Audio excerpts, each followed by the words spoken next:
Magandang araw pong muli sa inyong lahat, mga kaibigan. Sa araw po na ito ay isa na namang kwento ng pakikipagsapalaran at kababalaghan ang aking ihahatid sa inyo. Ito ay kwento ng maglolong sina Carido at Makoy. Paglalaro ng trumpo ang isa sa nakahiligang libangan ng batang si Makoy. Bagay naman na ikinagagalit at pinagbabawalan siya ng kanyang lolo. Kung sa anong dahilan ay hindi yun sinabi sa bata. Subalit hindi nagpapigil si Makoy, kundi patago pa rin niyang ginagawa ang paglalaro ng trumpo kasama ang kaibigang si Abel. Hanggang isang kakaibang trumpo ang nadiskubri ng bata mula sa mga lumang gamit ng kanyang lolo. Subalit ang bawat pag-ikot ng trumpo kapag pinaglalaroan ni Makoy ay tila humihikayat sa mga aswang at maligno para lumitaw at maghasik ng gulo. Bukod doon ay may isa ring nilalang na matagal nang nagkakainteres sa mahiwagang trumpo upang gamitin sa kasamaan. Paano mapagtatagumpayan ng maglolo ang gulo at lagim na hatid ng mga kampon ng kadiliman? Ano nga ba ang magiging papel ng mahiwagang trumpo sa buhay at pakikipagsapalaran ng maglolo? Ngunit bago po ang lahat, mga idol, huwag po nating kalimutan mag-subscribe at i-hit ang notification bell sa aking YouTube channel na The Voice Addict at Apong Isaak para sa mas marami pang makapigil hiningang kwentong aswang at katatakutan mula sa mundo ng kababalaghan. Umpisahan na po natin ang kwento. Dumating si Lolo Carido na nagkakandaingay ang kanyang mga alagang baboy. Bahagyang uminit ang ulo ng matanda dahil sa ingay ng mga ito. Galing sa kanyang trabaho sa palaisdaan ang matanda.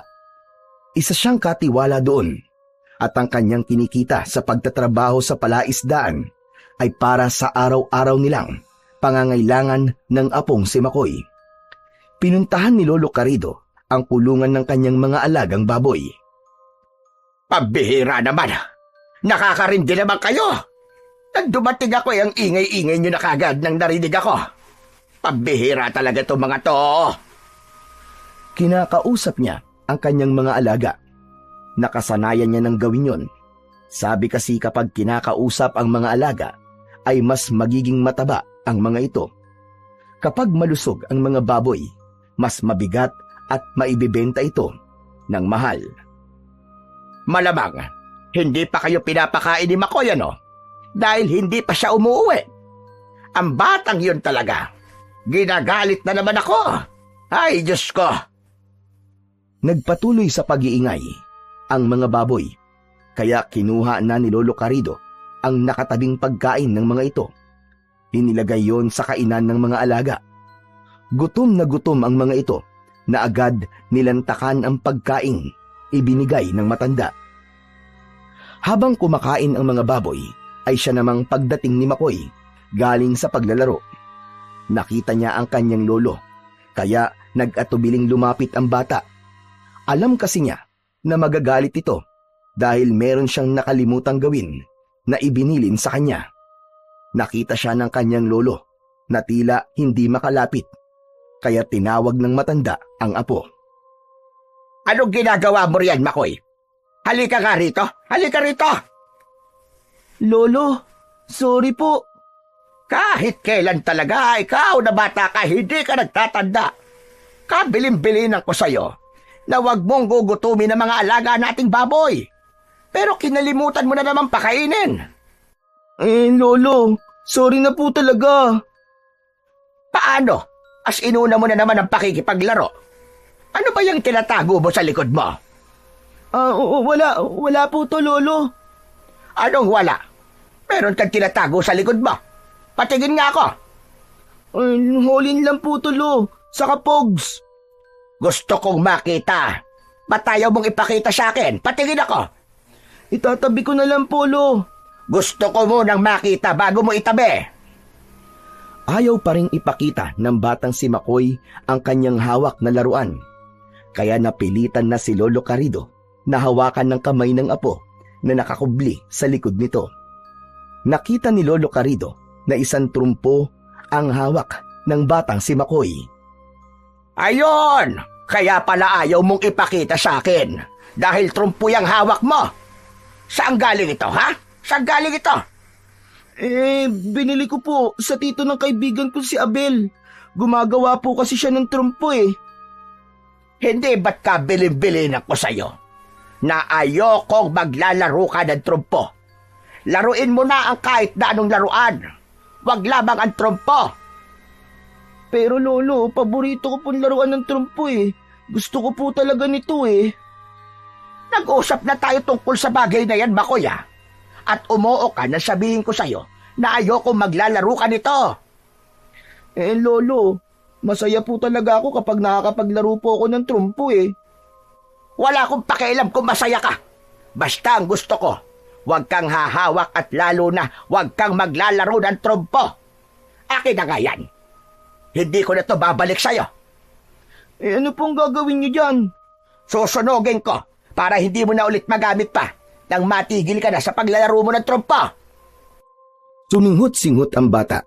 Nasaktan siya sa sinabi ng lolo sa planong gawin niya sa kanyang laruan. O ano, umiiyak ka? Nagagalit ka sa akin, ha? Hindi po Lolo. Ilang beses ko nang sinabi sa'yo, di ba? Ayokong maglalaro ka nito. Kaya lang batigas ang ulo mo eh. Hindi na ibinalik pa ni Lolo Carido sa kanyang apo ang laruang trumpo. Hindi niya ito sinunog gaya ng kanyang sinabi, kundi humukay siya sa lupa at ibinaon yun. Hindi niya yun ipinakita sa kanyang apo para hindi ito hukayin. Nang gabing yun ay nakita ni Lolo Carido na malungkot ang batang si Makoy. Pagkakain nila ng hapunan ay dumiretso na ito sa kanyang kwarto. Halos hindi rin ito kinausap ang matanda. May sama ng loob si Makoy sa Lolo Carido niya. Habang nakahiga at nagpapaantok si Makoy, hindi maalis sa isip niya ang ginawa ng kanyang lolo. Hindi rin malinaw sa kanya kung bakit siya pinagbabawalang maglaro at gumamit nito. Palaisipan yun sa bata dahil wala ring sinasabi at ipinapaliwanag si Lolo Carido sa tunay na dahilan. Kaya lang, natatakot naman siyang magtanong sa kanyang lolo dahil ayaw din ito na maging mausisa siya. Lalo na ang tungkol sa paglalaro ng trumpo na kanyang ipinagbabawal. Kinabukasan, nang magkita ang magkaibigang Makoy at Abel, napansin ng huli ang kalungkutan ng kaibigan. Hoy, Pards! Anong drama yan, ha? Kanina ka patahimik eh. Bakit ba? Wala, Abel. Anong wala? Hindi ka naman dating ganyan, Pards eh. Magulo ka nga tsaka madaldal eh. Tapos ngayon, ang tahi-tahimik mo. Basta, ayos lang ako, Abel. Para mawala yan lungkot mo, mabuti pa. Lumaban tayo kina Kimpoy. Naglalaro sila ng trumpo. Ang matalo, sisibakin yung trumpo. Di ba? Ayos yun? Hindi pwede, Abel eh. Bakit naman? Wala na akong trumpo eh. Kinuha ni Lolo. Ano ka mo kinuha? Tapos, hindi na ibinigay sa'yo? Oo, Abel eh. Nagalit pa nga siya sa akin eh. Kasi nga, ayaw na ayaw niyang naglalaro ko ng trumpo. Kaya lang naman ako natutong maglaro niyan dahil din sa'yo. Pero nang malaman niya na trumpo ang pinaglalaroan ko, ayun, nagalit siya. Ayaw niya talaga. Teka nga lang, baka naman iba ang gusto mong paglaruan. Ano naman yun? Di Barbie. Loko ka. Hindi ah. Sabi mo nga, ayaw niya na maglaro ka ng ganong laruan, di ba? Oo, pero hindi naman Barbie. Pero Pards, ang labo naman ng Lolo Carido mo. Bakit pinagbabawalan ka? Teka, baka dahil hindi siya marunong maglaro ng trumpo. Ewan ko. Ang saya nga maglaro ng trumpo eh. Lalo na kapag napapaikot ng matagal tapos nililipat pa sa palad. Ang angas ng ganon, di ba? Kaya nga gusto ko rin matutunan yung ganun eh. Kaya lang, paano ko pa magagawa yun kung wala na akong trumpo. Eh di, bumili ka uli sa tito ko. Mura lang naman yung trumpo na tinda niya eh. Kaya lang baka magalit uli sa akin si Lolo Carido eh. KJ naman ang lolo mo. Kung alin pa yung favorite mong laruan, yung pang pinagbabawal sa'yo. Mula ng pagbawalan ni Lolo Carido si Makoy na maglaro ng trumpo, ay naging malungkutin na ang bata. Nakikita yon ng matandang lalaki, pero pilit niyang binabaliwala. Ay, ano ba yan? Nawalan na ng sigla ang apo ko dahil sa ginawa ko. Kung bakit ba kasi sa dami-dami ng laruang makakahiligan niya, yung pampaglalaro ng trumpo. Dapat kasi iba na lang. May mahigpit na dahilan si Lolo Carido kung bakit gano'n na lamang ang ginagawa niyang paghihigpit at pagbabawal na maglaro ng trumpo si Makoy. Kaya lamang, hindi pa niya yun magawang sabihin sa apo. Para sa kanya ay hindi pa dumarating ang tamang panahon. Subalit hanggang kailan kaya maaaring pigilan ni Lolo Carido ang apo, gayong ang paglalaro ng trumpo ang tanging nagpapasaya sa bata. Sigurado ka ba, Makoy? Oo, Abel. Sabihin mo sa tito mo na igawa ulit ako ng bagong trumpo. May naipon akong pera, kaya may pambayad ako sa kanya. Pero di ba sabi mo sa akin, ayaw ng lolo mo? Mamaya, kunin na naman niya sa'yo yun. Hindi naman niya malalaman eh. Saka, hindi ko naman iuuwi sa bahay. Ganito, may naisip ako, Makoy, para hindi makita ng lolo mo ang trumpo. Ano yun, Abel? Eh di, iwan mo na lang sa bahay namin. Kapag maglalaro tayo, eh di punta ka na lang sa bahay. Oo nga no. Ayos yun, Abel. Sabi nga nila, kapag gusto, may paraan. At kapag ayaw, maraming dahilan. Nag-high five pa ang dalawang bata. Ibig sabihin, talagang nagkakasundo ang dalawang magkaibigan. Habang naglalakad ang mga ito, papunta sa bahay ng tito ni Abel na gumagawa ng trumpo, nang may maramdaman silang tila sumusunod sa kanila. Makoy, nararamdaman mo ba yon? Oo, Abel. Parang may kanina pa sumusunod sa atin. Ano kaya yon? Malamang, maligno yung sumusunod sa atin. Ayos ka rin no? Nananakot ka pa eh. Joke lang yun. Ikaw talaga matatakutin ka masyado. Saka araw na araw oh. Ang liwaliwanag pa eh. Paano magkakaroon ng maligno? Ikaw talaga, di ka nag-iisip. Malay ko ba? Baka mamaya, totoo nga. Sabi kasi ng lolo ko, ang mga masasamang nilalang daw, hindi na namimili ng oras. Kahit anong oras pa, araw man o gabi. Kapag gusto nilang mantrip at mambiktima, aatake sila. Kahit ano pang oras yan. Talaga ba? Oo. Kaya bilin nga sa akin eh, mag-iingat daw ako palagi. Lalo na sa mga ganitong klaseng lugar na maraming mga nakatanim na puno. Maya-maya pa ay muling naramdaman nila ang tila kaluskos mula sa masukal na lugar na kanilang kinaroroonan. Hay na naman, Abel. Naramdaman mo ba? Oo, Makoy. Mukhang malapit na malapit lang siya sa kinaroroonan natin. Kapwa kinakabahan ang dalawang bata. Gusto na nilang tumakbo nang mula sa itaas ay biglang bumagsak sa kanilang harapan ang isang patay na hayop, isang maliit na kambing. Sabay na nagulat sina Makoy at Abel at napasigaw pa ng malakas. Tatakbo sana silang papalayo, subalit nakita nila na isang patay na hayop lamang yun. Napatingala na lamang sila para tignan kung saan nanggaling ang bumagsak na patay na kambing. Galing yun sa isang malaking ibon na papalayo na. Hala! Anong ibon yon? Ang laki naman! Tsaka, bakit pinatay niya tong maliit na kambing? Kawawa naman! Tignan mo tong patay na kambing oh. Parang butot balat na lang. At naubos ang dugo. Aba, oo nga Makoy ano. Ibig sabihin, sinipsip ng ibon na yon ang dugo nitong kambing. Pero teka lang Abel. Ibon yun, di ba? Oo, ibon. Teka, may ibon bang sumisipsip ng dugo ng ayop? Makoy, hala, hindi kaya aswang yung nakita nating lumilipad kanina? Araw na araw eh. Ay teka pala, sabi mo kanina maaaring araw man o gabi ay umatake ang mga maligno, di ba? Pati na rin mga aswang. Naku po, malamang aswang nga yun, Abel. May aswang na dito sa baryo natin. Umaripas na ng takbo ang dalawang bata. Hindi nila alam kung saan sila pupunta hanggang sa makarating sila sa bahay ng pinsan ni Abel. Sa bahay ng tito niyang gumagawa ng trumpo. Nagtataka ang pinsan ni Abel na si Lino kung bakit tila takot ang dalawang bata. Sinabi ni Abel ang tungkol sa naging karanasan nila habang naglalakad. Maging si Lino ay sumang-ayon na posibleng ang aswang ang kanilang nakita. Para mawala ang takot ng dalawang bata, ay tinuruan na lamang sila ni Lino ng dapat gawin at kung anong pwedeng pangontra.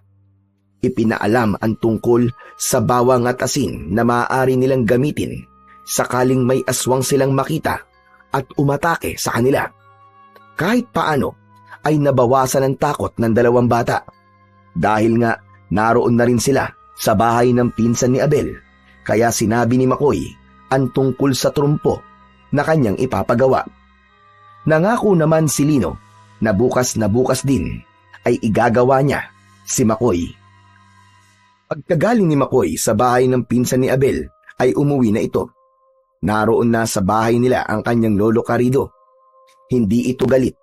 Hindi kasi niya nakalimutang pakainin ang mga alagang baboy, kaya hindi ito naging maingay. Pero inusisa siya ng kanyang lolo kung saan siya galing. May pinuntahan lang po kami ng kaibigan kong si Abel. Ikaw, Bakoy, bawas-bawasan mo ang kakagala, ha? Kung saan ka nakakapunte. Sa kaibigan ko lang naman po, Lo. Kahit na ba? Delikado na ang panahon ngayon. Maraming mga masasamang nilalang ang bigla na labang lumilitaw. Masamang nilalang po, Lolo? Abay, oo. Mga kampon ng kadiliman.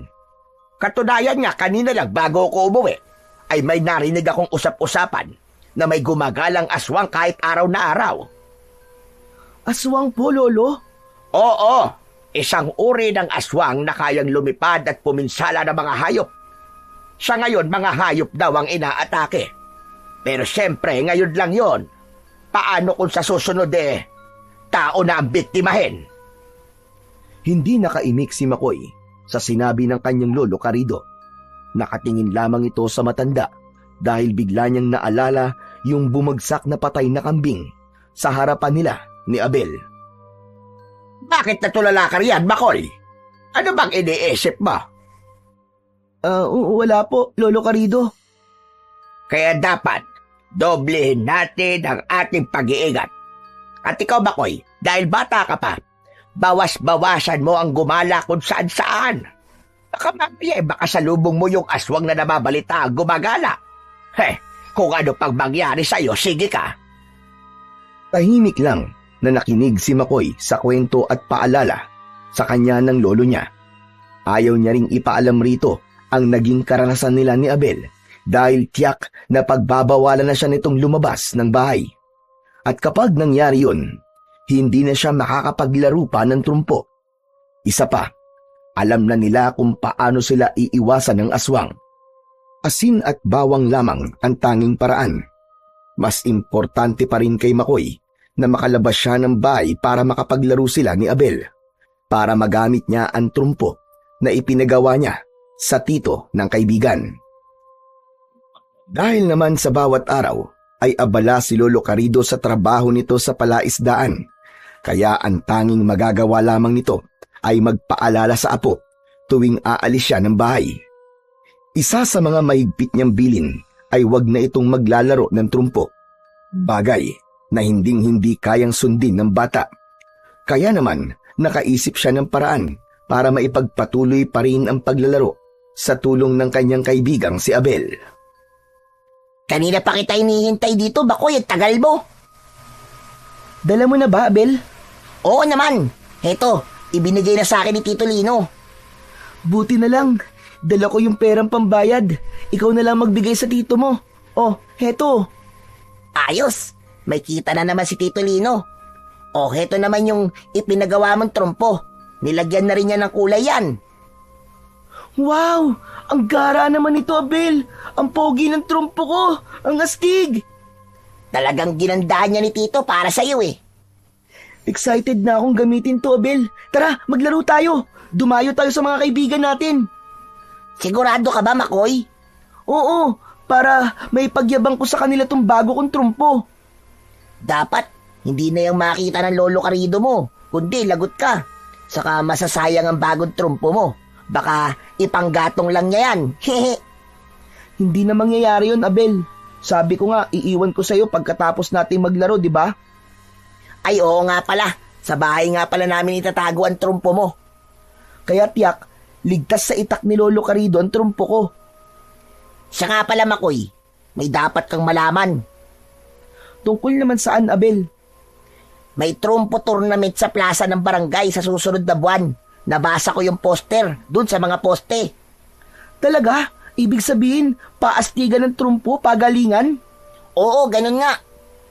Kaya lang, hindi basta paastigan ng trumpo yun, kundi pahusayan din sa mga tricks na ipapakita gamit ang trumpo.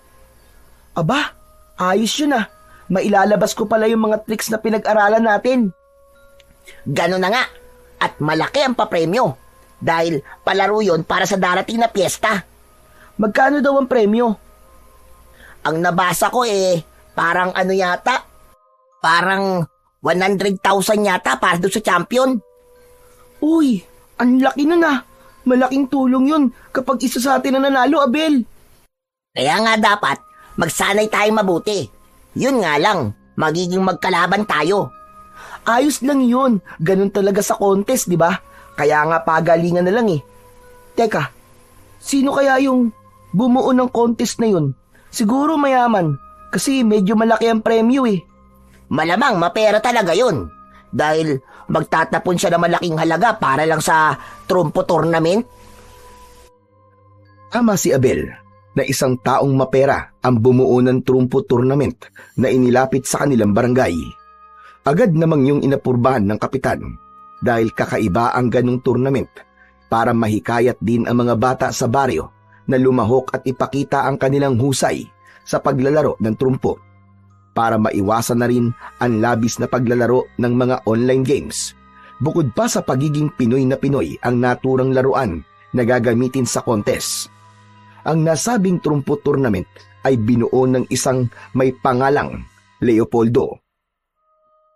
Boss, sigurado ka ba talaga sa gagawin mong ito? Oo, Pipoy. Pinag-isipan ko na rin ito. Bakit? Meron bang problema? Bakit po kasi, parang nagtatapon lang po kayo ng pera? Pipoy, wala akong panghihinayang. Saka para sa kasiyahan ng mga taga rito sa baryo Amorsolo, okay lang sa akin na magtapon ng pera. Basta masaya sila. Aba, bossing, napakabait nyo naman. Parang hindi ka panipaniwala ah. Nang iinis ka ba ha, Pipoy? Anong hindi ka panipaniwala ang sinasabi mo? Bossing, parang nagbago na po kayo. Hindi ako sanay. Pwede ba, Pipoy? Huwag mo na lang akong pakialaman dahil alam kong ginagawa ko. Ano po bang mahihita nyo sakaling may madiskubre kayong mahusay maglaro ng trumpo sa baryong to? Di swerte siya dahil magkakaroon siya ng malaking halaga. 100,000 piso. Naninibago talaga ako sa inyo, Boss Leopoldo. Ang dami mo sinasabi, Pipoy. Pwede ba? Itikin mo na lang ang bibig mo dahil hindi ako natutuwa sa opinyon mo. Kaya tumahimik ka na lamang. Bahagyang uminit ang ulo ni Leopoldo. Napipiko na siya sa sinasabi ni Pipoy, ang kanyang kanang kamay, at numero 1 pakialamero din. Ang totoo kasi ay may importanteng bagay kung bakit handang gumastos ng pera ni Leopoldo sa ganung tournament. May kailangan siyang tiyakin at malaman. Meron din siyang hinahanap at hindi pa niya yun nasasabi sa kanyang kanang kamay dahil baka ikasira pa yun ng kanyang plano kapag sinabi na niya ang tunay na dahilan. Dahil nga interesado sina Makoy at Abel na sumali sa naturang trumpo tournament, kaya kailangan maglaan sila ng mahabang oras sa pagsasanay. Iba't ibang tricks ang kailangan nilang matutunan at mamaster para matiyak na makapasok sila sa finals at isa sa kanila ang manalo. Pero syempre, gustong-gusto ni McCoy na siya ang maging kampyon dahil sa premyo na malaking halaga. Ibig niyang itulong yon sa kanyang lolo Carrido. Madalas niyang naririnig sa kanyang lolo na napapagod na ito sa pagtatrabaho sa palaisdaan. Kung papalarin, ay nais na lamang ng kanyang lolo na magkaroon ng sariling pagkakakitaan. Ang makabili ng kahit second-hand na tricycle na magagamit para magtinda ng isda o anumang pwedeng ibenta. Sa ganung trabaho kasi, ay hindi yun buong maghapon, kundi magkakaroon siya ng sapat na pahinga. May edad na rin kasi ang lolo ni McCoy at gusto niyang tulungan ito upang mapagaan ang buhay. Nang araw na yon ay medyo masama ang pakiramdam ni Lolo Carrido, kaya hindi muna ito makakapunta sa palaisdaan upang pumasok. Nagpasabi na siya sa kasama niya na hindi siya papasok. Ang bagay na yon ay naging problema ni McCoy. Nako, paktay na. Hindi pala aalis si Lolo Carrido dahil mabigat ang katawan niya ngayon. Paano kaya to? Napansin ng matandang lalaki na tila balisa si McCoy, kaya nilapitan niya ang apo at tinanong. Oh, ano bang problema mong bata ka? At kanina ka pa parang hindi dyan mapakali. Kuwan po kasi lolo eh. May pupuntahan lang po sana ako kaya lang meron pala kayong sakit. Bakit? Hindi naman grabe ang sakit ko. Ayos lang ako. Talaga po? Di, pwede pa rin po akong lumabas ng bahay. Bakit nga? Saan ka mapupunta? Sa kaibigan ko po kay Abel. Anong gagawin nyo? Baka mamaya may kalokohan na naman kayong gagawin Wala po. Saka kilala niyo naman po si Abel, mabait po siya, di ba? Kung sa bagay, sige, pinapayagan na kitang pumunta sa kanya. Yun! Ayos! Basta sabi ko sa'yo, wala kayong gagawin kung ano, ha? Oo naman po, Lo. Magpapakabait po kami. O sige na, at wag mo kong alalahanin dito dahil okay lang ako. Iinom na lang ako ng gamot. Mamaya lang mawawala na rin itong pamimigat ng katawan ko. Sige po, Lo. Salamat po. Nagmano pa si McCoy bago tuluyang lumabas ng bahay. Masayang masaya ang bata dahil makakalabas na siya at makakapaglaro sila ni Abel. Nakangiti namang sinundan ni Lolo Carrido ng tingin ng apo. Naisip niya na talagang malaki na nga si McCoy. 4 na taon pa lamang ito nang iwan ito ng ama nito at ang nanay naman ay sumama sa ibang lalaki. Wala na rin silang balita kung nasaan ng mga ito. Ikinalulungkot ni Lolo Carrido nang maalala ang namatay na anak na si Dario, tatay ni McCoy. Nasasaktan pa rin siya kapag naiisip niya ang dahilan ng naging kamatayan nito. Samantala, masayang-masaya si McCoy nang sapitin ang bahay ng kaibigan. Pards! Pards, Abel! Pards! Asan kaya yun? Bakit walang sumasagot? Di kaya umalis siya? Ay, nako! Kainis naman talaga yun, oh! Nalungkot si McCoy na hindi sumagot ang kaibigan, kaya naisip niyang wala ito sa kanilang bahay. Subalit nang aalis na sana siya at babalik na lang sa kanila, ay bigla niyang nakita na nasa likuran lang pala niya si Abel. Nagulat pa si McCoy. Uy, Abel! Pards! Anong ginagawa mo dyan sa likod ko? Kau naman, oh! Ikaw naman, oh. Tinawag mo ako, di ba? Kaya lumapit ako sa'yo. Wala ka sa bahay niyo kanina eh. Kaya tinatawag kita. Wala talaga ako sa bahay. Kasi nga, nandito ako sa labas. May pinuntahan kasi ako kanina eh. Kaya pagbalik ko dito, nakita kita. Ayan. Akala ko, di na tayo makakapag-practice ngayon eh. Heto nga oh, dala ko na rin yung trumpo mo kasi nga, alam kong darating ka. Ayos talaga, Pards. Boy Scout ka talaga. Aba oo naman. Siyempre, laging handa. Akala ko nga di na rin ako makakalabas kanina eh. Kasi hindi pumasok sa palaisdaan si Lolo Carrido. Pero pumayag pa rin siya na lumabas ako para makapaglaro tayo. Alam niya kaya na trumpo ang paglalaroan natin? Siyempre, hindi niya alam yun. Saka wala rin akong balak na sabihin sa kanya, no? Eh di kinuha na naman niya tong trumpo ko kapag nalaman niya. Bakit kasi ganun ang lolo mo? May galit yata sa trumpo. Ayaw na paglaruan mo. Kaya nga ang sarap pa naman paglaruan ng trumpo, di ba? Sinabi mo pa. O ano, ready ka na ba, Pads? Siyempre, ready na ako para pag-aralan yung mga tricks na naisip natin. Gagamit tayo ng sinulid, tapos bote, tapos nakita ko, pati baraha ginagamit din para dun paikutin ng trumpo. Oo, Makoy, tama ka. Lahat yan pagsasanayan natin para mapabilib natin yung mga judge, pati mga manonood kapag sumali tayo sa tournament. Ayos, tara na. Dun tayo sa lugar na walang ganong tao. Ayoko ng maraming storbo saka may ibang nanonood sa atin Kaya dapat magtago tayo. Tama yun. At para hindi rin malaman ng lolo Karido mo. Nagtawanan na lamang ang magkaibigan. Sabay silang naglakad para magtungo sa lugar na walang ganong makakapansin sa kanila para doon magsanay ng mga tricks sa paglalaro ng trumpo. Hapon na nang matapos sa pagsasanay sina Makoy at Abel. Umuwi na ng bahay si Makoy. Nag-aalala siya dahil baka magalit ang kanyang lolo dahil natagalan siya bago umuwi. Malapit na siya sa kanilang bahay nang marinig niya na nagkakandaingay ang mga alagang baboy ng kanyang lolo. Naisip niya na hindi pa yun napapakain ng matanda. Hala, siguro masama pa rin ang pakiramdam ni Lolo Karido kaya hindi niya nabigyan ng pagkain ng mga baboy. Ako na lang ang magpapakain. Kumuha ng pagkain ng baboy si Makoy. Subalit nang magtungo siya sa koral na kulungan ng mga hayop, ay ganun na lamang ang pagkabigla niya. Teka, parang sumobra yata tong baboy na alaga ni Lolo. Ang alam ko 4 lang ang palakihin niyang baboy Pero bakit naging 5? Hala, paano nangyari yun? Palaisipan kay Makoy ang bagay na yun. Kaya inisip niyang mabuti kung paanong naging 5 ang baboy na nasa loob ng koral. Di kaya may ibinigay na baboy kay Lolo tapos isinama niya rito?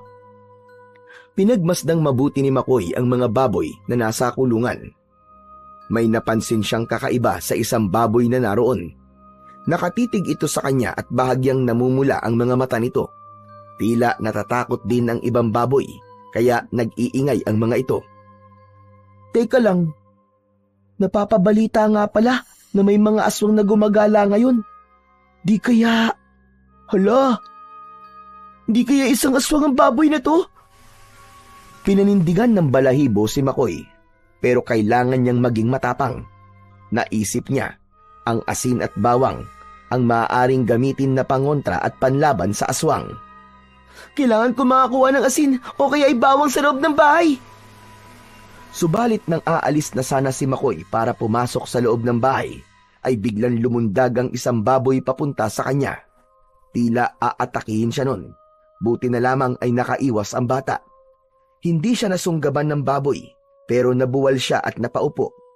Masama ang tingin ng baboy kay Makoy. Habang nakaupo sa lupa ang bata, ay isang bato ang nakapa niya at agad itong dinampot. Ramdam niya na muling aatake sa kanya ang nasabing baboy. Kaya binato niya yon. Tapul ang muka ng baboy at napaigik pa ito sa sakit ng tamaan ng bato. Nagalit ang baboy na tila gusto uli siyang atakihin. Subalit bago pa makalapit ang baboy kay Makoy ay isang malakas na sigaw ang narinig ni Makoy. Mula yun sa kanyang lolo Karido. Halimaw ka! Huwag mo lalapitan ang apo ko! Galit si Lolo Karido na nakatingin sa baboy. Hawak ni Lolo Karido ang isang sibat na ginagamit niya sa palaisdaan. Sige, subukan mo lapitan ang apo ko at ibabaon ko sa iyo ang sibat na ito. Nataranta ang baboy nang makita si Lolo Karido. Bigla itong tumakbo papalayo. Hindi na sinundan pa ni Lolo Karido, kundi agad nitong nilapitan ng apo na nakasalampak pa sa lupa. Apo, ayos ka lang ba? Opo, Lolo. Ayos lang po ko. Salamat po. Buti po dumating po kayo. Nagising kasi ako at narinig ko nagkakandaingay ang mga baboy. Silipin ko, abay narito ka nga. Lolo, nagtataka nga po ako bakit 5 po yung baboy doon po sa kural eh. Hindi baboy ang isang yon, kundi isang aswang na nag-anyo ng isang baboy. Tama pala yung kutob ko. Aswang talaga siya. Buti na lamang at hindi pa niya nalalapa ang mga alaga kong baboy. Siguro gusto niyang gawing pagkain at sipsipin ang dugo. Totoo nga palang maaaring maging anyo na iba't ibang hayop ang aswang, Lolo, no? Kagaya ng minsan nakita namin ni Abel na naglalaro kami. Isang aswang na nasa anyo ng isang malaking ibon. Ano ka ba? Nakakita na rin kayo ng aswang? Nabigla si Makoy. Hindi na makapagkakaila. Nadulas na siya at hindi niya na mababawi pa ang kanyang sinabi. Opo, Lolo. Mabuti na lamang at walang masamang ginawa sa inyo. Wala naman po. Kaya nga po nagpapasalamat kami. Kaya nga kabilin-bili ng kusay yung bata ka. Huwag kang basta-basta na lang lalabas ng bahay. Lalo na ngayon na napakadelikado ng panahon. Nagkalat na rin ang iba't ibang uri ng nilalang. Mga kampon ng kadiliman na maaaring mambiktima at pumatay ng mga tao. Salamat po sa paalala niyo, Lolo. O siya, halika na. Pumasok na tayo sa loob ng bahay. Lo, kumusta na po pala ang pakiramdam niyo? Maayos-ayos na, apo. Mabuti naman po at magaling na kayo. Pumasok na ng bahay ang maglolo. Sa loob ng bahay, habang sabay na kumakain ng dalawa, ay napag-usapan nila uli ang tungkol sa aswang na nagkunwaring baboy. Ano po ba talagang kailangan ng mga aswang na yun, Lolo? Bakit po sila nang gaganon? Ang nais nila ay manggulo at maghasik ng lagim dito sa baryo. Ginagaya nila ang mga hayop dahil yun ang kanilang target. Sa ngayon, nagiging kontento pa sila sa hayop ang kanilang maging biktima. Kaya lamang, maaaring dumating ang oras na hindi na sapat sa kanila ang dugo at karne ng hayop. Ibig niyo po bang sabihin, posibleng tao na po maging biktima nila? Yun ang posibleng mangyari na totoong nakakabahala, apo. Naku po, kung gano'n na delikado pala tayo, Lolo. Tama ka. Kanina nga lang kung hindi ako dumating, aba, baka kwento ka na ngayon. Baka nabiktima ka na ng aswang. Subukan lang po talaga ng aswang na yun at lagot siya sa akin. Apo, hindi madaling kalaban ang mga aswang. Pero Chaklo, meron din po silang kahinaan. Oo naman, meron talaga. Kaya lamang, bilang tao, ay hindi natin mapapantayan ng kanilang kapangyarihan. Maliban na lamang kung meron din pambihirang katangian ang taong lalaban sa kanya. Sana, ako po yun, Lo. Yung meron akong pambihirang katangian. Ikaw na bata ka talaga, oo. Kung ano-ano sinasabi mo. Lo, gusto ko po magkaroon ng superpower. Saka, para po may pagtanggol ko rin ng mga tao sa pag-atake ng masasamang nilalang. Mukhang gutom ka pa rin na po. Sige na, dagdagan mo pa ang pagkain mo. Pero wag masyado magpapakabundat at baka naman maimpatyo ka at sumakit ang tiyan mo. Pero Lo, pwede naman po ang ganun, di ba? May biglang dumating dito sa baryo natin na magiging tagapagtanggol para iligtas po ang mga taong gagawa ng masama ng mga kampo ng kadiliman. Pwedeng mangyari yon. Wish ko po, ako na lang po talaga ang maging tagapagtanggol. Hala, sige na. Tapusin mo na ang pagkain mo kung ano-ano na sinasabi mong bata ka. Samantala, sulyapan naman natin ang taong may kakaibang misyon sa Baryo Amorsolo dahil gagamitin niya ang trumpo tournament sa kanilang ibig mangyari. Nagsimula na ang registration para sa mga gustong sumali sa trumpo tournament. Anong balita, Pipoy? Inutusan kita para siyang mag-monitor noon. Marami naman po nagpapalista at gustong sumali, Boss Leopoldo. Magaling. Excited na rin po mga gustong sumali.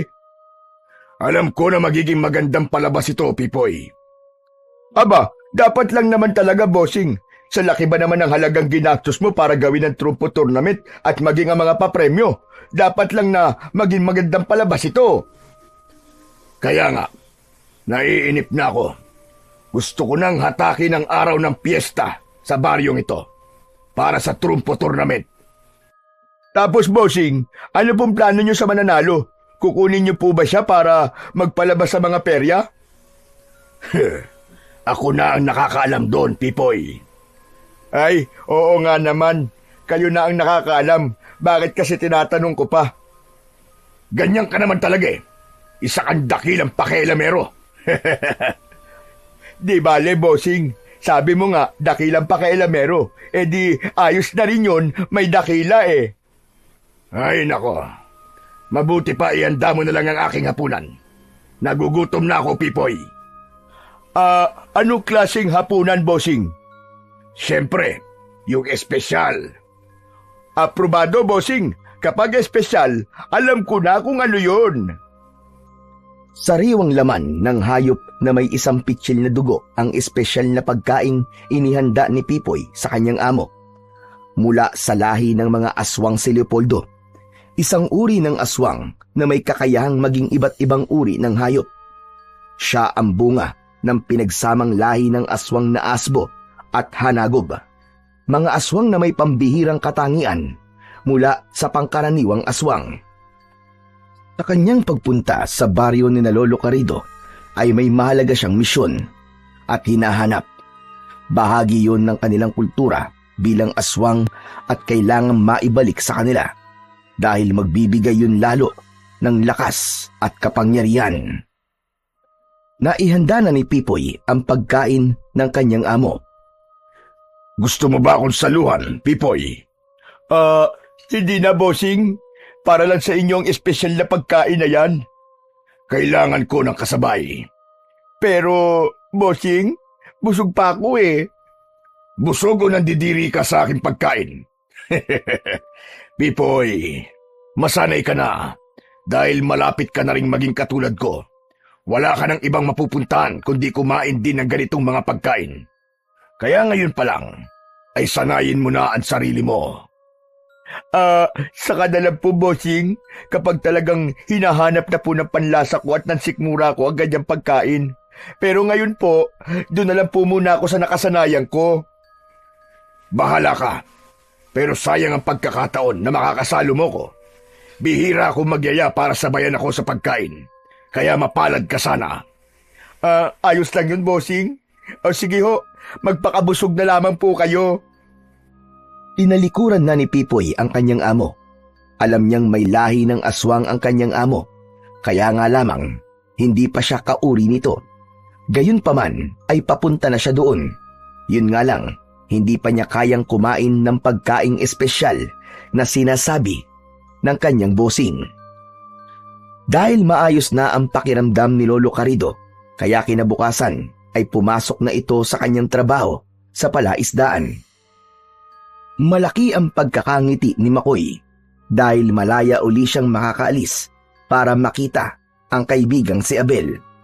Kaya naman, pagkaalis ng matanda ay agad na ring gumayak si Makoy para pumunta sa bahay ng kaibigan. Naghihintay na sa labas ng kanilang bahay si Abel nang dumating si Makoy. Ayos! Ang aga mo ngayong Padsa. Siyempre, excited ako eh. Ako rin. Magpaparegister tayo para makasali sa trumpo tournament. Okay, tara na. Baka mamaya di pa tayo umabot eh. Di ba huling araw na ngayon ng pagpapalista? Oo, aabot tayo. Huwag ka mag-alala. Magkasama ng lumakad ang magkaibigan upang magpunta sa lugar na malapit sa barangay kung saan naroon ang palistahan para sa mga nais sumali sa kontes. Humingi ng tag-isang form ang dalawang bata at sinulatan yun. Tinatakan ito ng babaeng nag-asikaso sa kanila, saka binigyan sila ng numero. Number 49 si Abel at number 50 naman si Makoy. Ibig lang sabihin ay ganun karami ang nais na sumali.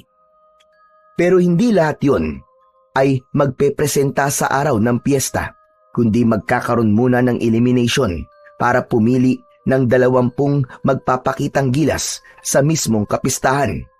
Yun ang dapat pang paghandaan ng magkaibigan. Nang makauwi na sina Makoy sa bahay nila, dumaan muna siya sa may koral.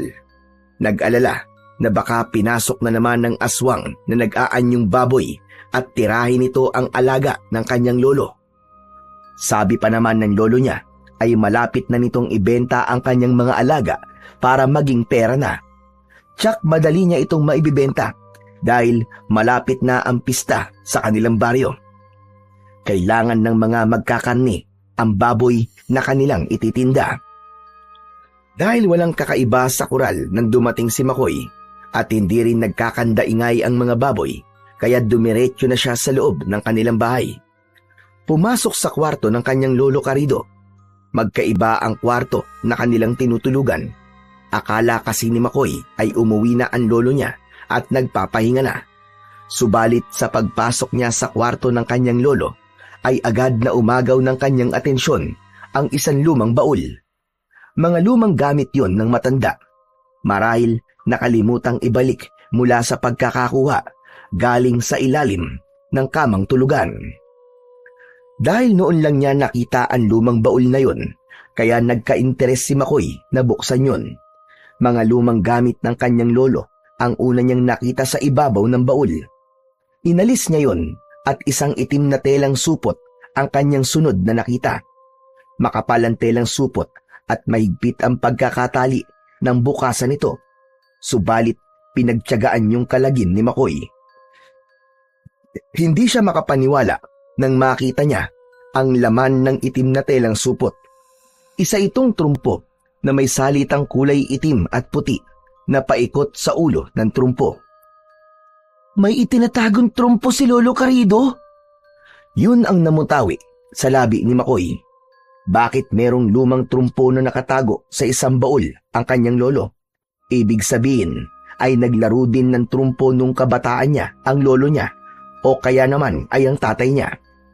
Lalong naguluhan si Makoy dahil bakit siya ay pinagbabawalang maglaro samantalang may trumpo palang itinatago ang kanyang lolo.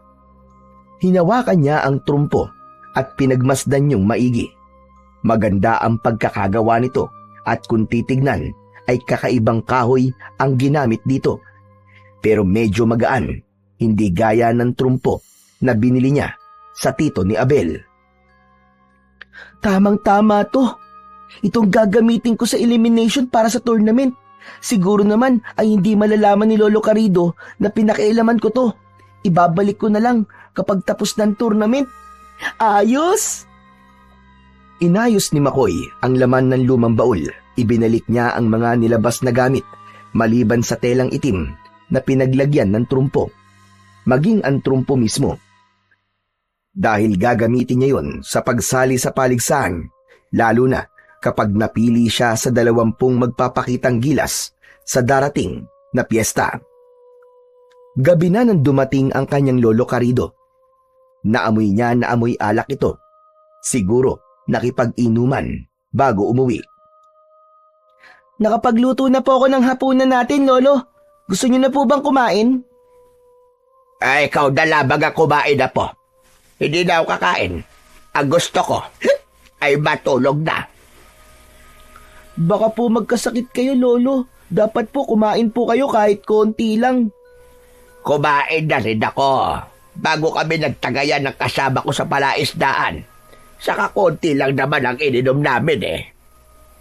Sige po, tumuloy na po kayo sa kwarto. Ako na lang po ang kakain. Nagtuloy na sa kanyang kwarto ang kanyang Lolo Carido. Nakahinga ng maluwag si Makoy dahil alam niyang hindi mag-uusisa si Lolo Carido. Lalong hindi niya mapapansin ang ginawa niyang pakikialam sa lumang baul nito. Nang makakain, ay inayos na rin ni Makoy ang kanyang tutulugan. Tulog na ang lolo niya, kaya wala siyang makakakwentuhan, kaya kailangan na rin niyang magpahinga. Bukas ay kailangan nilang bumalik ni Abel para sa pagpili ng 20 magiging final contestant sa trumpo tournament. Walang ibang hangad si Makoy, kundi ang mapabilang siya. Hating gabi na, at nasa kasarapan ng tulog si Makoy nang magising siya at makarinig ng kakaibang ingay mula sa labas ng kanilang bahay. Pupungas-pungas na napabangon ng bata at sumilip sa bintana ng kanyang kwarto. Napasigaw ang bata nang pagbukas niya ng bintana ay isang nakakatakot na anyo ang nabungaran niya. Isang kakaibang nilalang yun, isang aswang na may nakakadiri at nakakatakot na anyo. Mula naman sa katabing kwarto kung saan natutulog ang kanyang lolo, ay nagising din ang matanda sa sigaw ni Makoy dahil din sa pagkagulat. Bumangon ang matanda at nagmamadaling pumasok sa kwarto ng apo dahil sa pag-aalala. Makoy, apo! Bakit ano nangyari sa'yo? Narinig ko sumigaw ka. Lolo, nagulat lang po ako. May nakita po kasi akong nakakatakot na nilalang pagbukas ko po ng bintana ng kwarto ko. Anong klaseng nilalang yon? Hindi ko po alam eh. Pero sa tingin ko po, aswang siya. Ano ka mo? Aswang? Opo, Lolo. Nakakatakot at nakakadiri po talaga ang itsura niya. Habang nag-uusap ang maglolo, ay minsan pa'y narinig nila ang ingay na galing sa labas. May kakaibang ungol at igik yun mula sa sinasabing aswang, ayon kay Makoy. Kaya sumilip na rin si Lolo Carido upang alamin kung ano bang nilalang ang naroon. Nakita nga ng matandang lalaki na hindi lang isa, kundi 3 aswang na lumilipad ang naroon sa labas ng bahay. Mga aswang na nag-anyong ibong panggabi ang naroon at nagbabantay at tila nag-aabang sa kung sino mang maaari nilang atakin sa labas ng bahay. Mga aswang nga sila, apo! Bakit nandito po sila sa labas ng bahay natin? At parang meron po silang inaabangan at hinihintay. Hindi ko rin alam, apo. Lolo, ano pong gagawin natin? Baka pasukin po tayo ng mga aswang na yun. Akong bahala. Ihahanda ko ang sibat na itinabi ko. Oras na sa pilitan silang pumasok dito sa bahay natin, ay matitikman nila ang tulis ng aking sibat. Magiging barbecue yung aswang sila. Subalit lumipas ang magdamag. Hindi pumasok sa loob ng kanilang bahay ang nakitang aswang na gumagala sa labas. Kaya nga lamang ay naging palaisipan yun kay Lolo Carido. Ang pagkakaroon ng aswang na tila tumatambay sa labas ng kanilang bahay ay pagpapahayag lamang na merong bagay na humihila o nag-iinganyo para sa mga kampo ng dilim at manatili roon. Dapat niyang alamin kundi malalagay sila sa panganib ng kanyang apo o kaya namay dapat siyang maging alisto para sa anumang panganib na darating. Kinabukasan ay magkasamang nagpunta na sa barangay ang magkaibigan para sa pagsabak nila sa elimination ng mga kasali sa trumpo tournament. Dala ni Abel ang ipinatagong trumpo ni Makoy, subalit nang ibinigay na nito ang laruan sa kaibigan ay tinanggihan niya yun dahil iba daw ang trumpong gagamitin ni Makoy. Ano? Ayaw mong gamitin ang trumpo mo? Oo, Abel, may gagamitin na ako. Ang gara ng pagkakagawa, grabe. Nakita ko sa lumang gamit ng lolo ko. Heto, oh. May ganyan laruan si Lolo Carido? Oo, hindi ko nga alam kung bakit eh. Pero ito na lang ang gagamitin ko. Mas gusto ko to. Saka ang ganda kasi. Lalo na kapag pinaiikot ko na. Oo nga, ang gara nga niyan. Sana all, may lolo na may nakatagong trumpo. E di, ibabalik ko na to sa bag. Kasi hindi mo na to gagamitin. Oo, Abel, tago mo na lang muna uli. Pero teka, paano kung malaman ng lolo mo na nasa iyan at pinakialaman mo? Kaya nga dapat hindi niya malaman. Kundi lagot talaga ako. Baka magulpi pa ako nun. O tara na, baka magsisimula ng elimination para malaman na natin kung makakapasok tayo.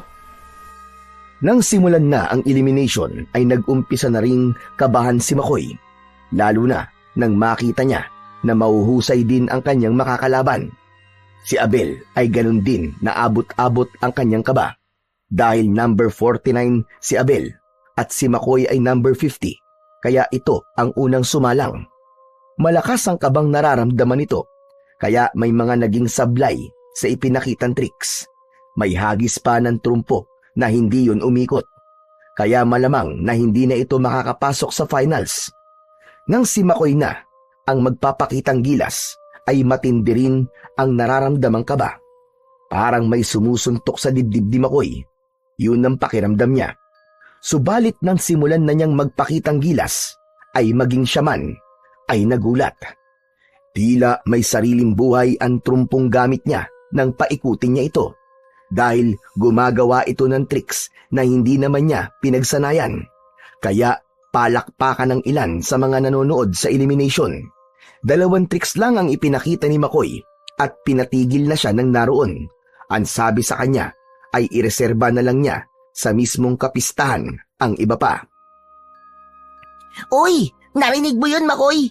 I-reserve mo na lang daw yung iba mo pang tricks. Oo nga eh. Dapat may isa pa ako. Ano ka ba? Okay na yun. Ang ibig sabihin nun, sure ka lang papasok sa finals. Kasama ka na sa magpapakitang gilas sa fiesta. Uy, ayos yun. Pero teka lang ha, yung 2 tricks na ipinakita mo kanina, yung pagtalon-talon ng trumpo, tapos yung pinatulay mo sa mga daliri mo, di ba? Wala naman yun sa pinagpraktusan natin? Oo, di nga yun kasama. Kaya lang kanina kasi parang may sariling diskarte yung trumpo eh. Ano yun? May sarili buhay? Oo, Abel, parang ganun na nga. Kaya ako man nagulat talaga, Abel eh.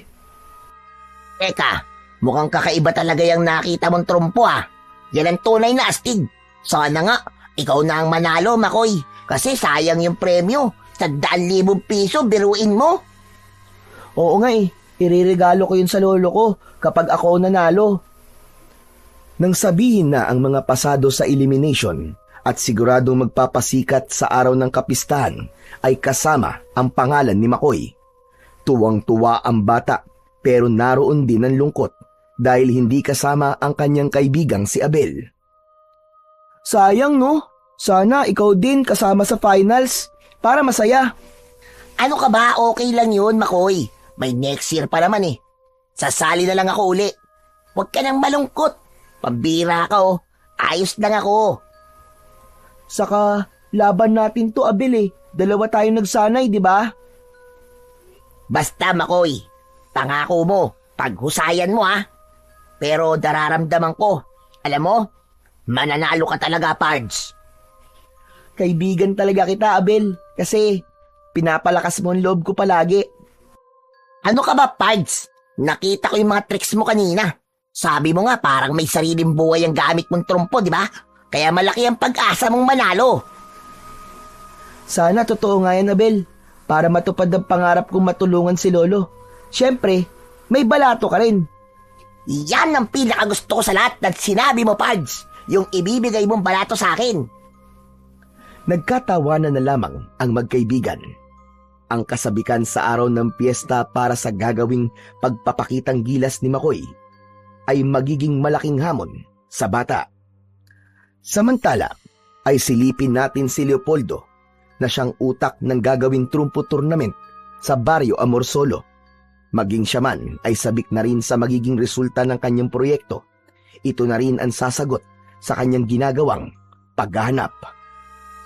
Tiyakin mong nasabihan lahat ng may kinalaman sa trumpo tournament, Pipoy. Ayokong mapahiya ako sa mga tao. Bossing, naayos ko naman po lahat. Hindi lang basta maayos, Pipoy. Dapat walang maging problema. Bossing, matatanda na sila. Alam na nila kung ano ang kanilang gagawin. Basta, tiyakin mo na hindi rin magkakaroon ng gulo. Kaya lang, bossing, may nabalitaan ako. Medyo nag-aalala nga ako eh. Ano yon?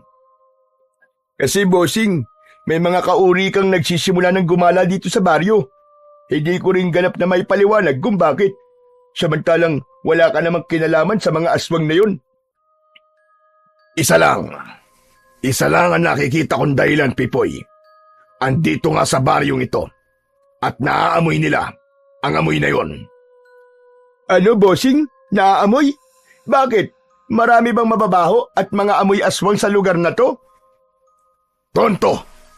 Hindi yun ang ibig ko sabihin. Kundi yung matagal na naming hinahanap na mula pa sa aming mga ninunong aswang asbo at hanagob.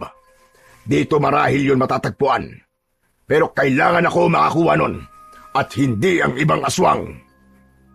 Kung bakit kasi hindi mo nalang sabihin sa akin kung ano yun para matulungan kita eh. Pipoy, kilala ko ang likaw ng bituka mo.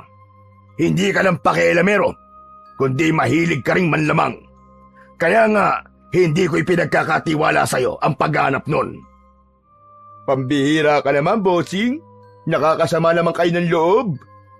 Wala akong pakialam kung sumama ang loob mo sa akin. Nagsasabi lamang ako ng totoo. Hindi nagustuhan ni Pipoy ang sinabi ng kanyang bossing. Talagang nasaktan siya at sumama ang kanyang loob. Matagal na akong naglilingkod sa kanya at naging tapat. Pero yung pala ay pinagdududahan pa rin niya ang katapatan ko. Ngayon, mas nakilala na kita ng gusto, bossing. Kaya magpasensyahan na lang tayo kung isang araw magbago ang isip ko. Kung anuman ang ibig sabihin ni Pipoy sa mga bagay na yon ay siya lamang ang nakakaalam. Iisa lang ang tiyak. Nagkaroon na ng lamat ang pagkakakilala at respeto niya sa kanyang bossing. Hanggang dumating ang pinakahinihintay na araw sa Baryo Amorsolo. Yun nga ay ang kapistahan. Masaya at abala ang mga taga-baryo. Mahalaga sa kanila ang okasyong yun dahil kapos man sila sa pang-araw-araw pagdating ng piyesta, ay tinitiyak nila na meron silang maihahanda. Pinaghahandaan talaga nila ang araw na yon. Si Makoy ay kanina pa nakahanda. Ang isusuot niya sa gagawing pagtatanghal ay kagabi pa niya inilagay sa bag. Naghihintay na lamang siya na umalis ang kanyang lolo para pumunta sa palaisdaan. Narinig niya ang sinabi nito kagabi na kahit piyesta sa baryo ay mas pipiliin pa rin niya ang pumasok sa trabaho. Sayang kasi ang kanyang kikitain. Kaya nang makita ni Makoy na umalis ang kanyang lolo ay nagmamadali na rin siyang umalis. Dadaan siya sa bahay ng kaibigan dahil sasamahan siya ni Abel sa gagawin niyang pagsali sa paligsahan. Ang best friend niya, ang kanyang numero 1 supporter. Subalit nang makarating na si Lolo Carido sa palaisdaan, ay agad siyang nilapitan ng kanyang kasama. Niyaya siyang wag na munang pumasok, kundi ibibilin na lamang sa isa pa nilang kasama ang pag-aasikaso ng palaisdaan. Gusto kasi ng kanyang kasama roon na manood ng gagawing trumpo tournament. Dahil sa pakiusap at ginawang pag-aya kay Lolo Carido, ay napapayag ito. Nagpaalam na sila sa kanilang kasama para manood sa gagawing contest sa araw ng kapiestahan. Gagawin ang pagtatanghal malapit sa barangay dahil doon din gumawa ng entablado. Ayon na rin sa pakikipag-usap ni Leopoldo sa kapitan ng baryo. Nag-umpisa na ang programa. Masaya at nagsisigawan ng mga tao na pare-parehong sabik sa ipapakita ng mga kalahok sa trumpo tournament. May isang espesyal na lugar para kay Leopoldo at sa kasama niyang si Pipoy. Kaya kitang-kita nila ang lahat ng kasali sa paligsahan. Isa-isa nang nagpakitang gilas ang mga kasali. Subalit, nang ang 15 kalahok na ang tinawag, nanlaki ang mata at gano'n na lamang ang pagkagulat ni Lolo Carido nang tawagin ang kanyang apong si Makoy. Mang Carido, di ba apo mo yun si Makoy? Oo, apo ko nga yun. Kasali pala siya eh. Di mo nabanggit sa akin. Tapos ayaw mo pang manood para suportahan siya.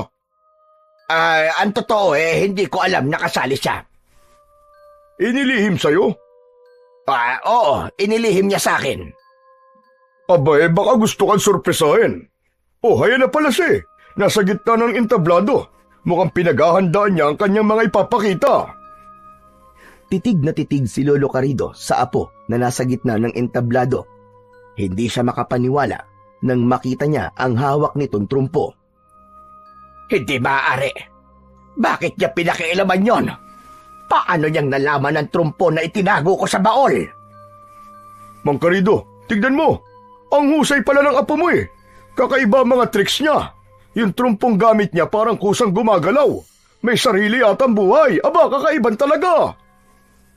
Hindi niya dapat kinuha ang trumpo na yon. Nagsisigawan ng mga tao. Tila bitin pa sila sa mga ipinakitang husay ni Makoy at kung paano niya minamanipula ang trumpo sa kanyang mga kamay. Kaya humingi pa ang mga tao ng karagdagang tricks mula kay Makoy. Wala namang kahirap-hirap si Makoy sa mga tricks na ipapakita dahil nga sa bawat pagpapaikot niya ng trumpo ay may ginagawa itong nakakamanghang bagay. Sa lugar na kinaroroonan ni Leopoldo at Pipoy ay nanlalaki ang mga mata ng lalaking nagpasimuno ng paligsahan. Nakatutok ang mga mata niya kay Makoy at sa ginagamit niyang trumpo upang gumawa ng iba't ibang tricks. Bossing, ang husay ng bata kakaiba siya. Hindi siya pangkaraniwan. Nakikita ko, Pipoy. Kaya huwag kang istorbo sa panonood ko. Sinasabi ko lang naman, bossing Huwag naman mainit ang ulo nyo. Sinisira mo ang konsentrasyon ko. May iniisip ako. Kaya huwag kang istorbo. Manahimik ka na lamang dyan. Di manahimik. Masyado naman kayong high blood, bossing. At sabi ko manahimik ka. Kung ano-ano pa sinasabi mo. Ganap na itinikom ni Pipoy ang bibig niya.